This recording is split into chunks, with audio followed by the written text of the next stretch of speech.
Since I can remember, this is how we lived. There were many dangers, risks, and consequences. But today that is all changed.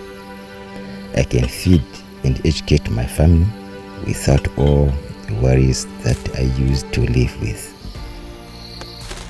Whilst on safari in the famed Savi River in the eastern corner of Zimbabwe, with a great friend of mine, Boots Delarue, our senses were raised when we smelt the most vile stench lingering in the thick riverine.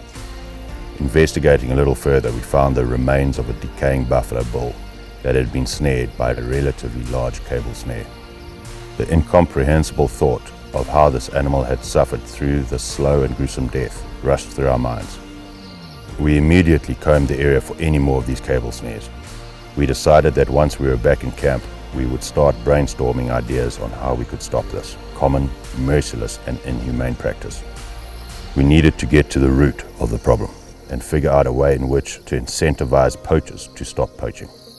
After hours of deliberation, we came up with the idea of creating a line of bangles made from these snares that we could sell in order to pay poachers for these snares, which would alleviate them and sustain the livelihoods of their families.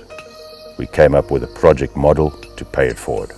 That is the first bangle.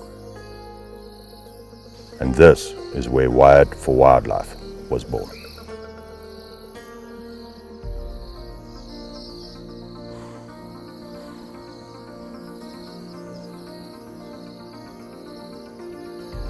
Follow our journey on the Firehawk app.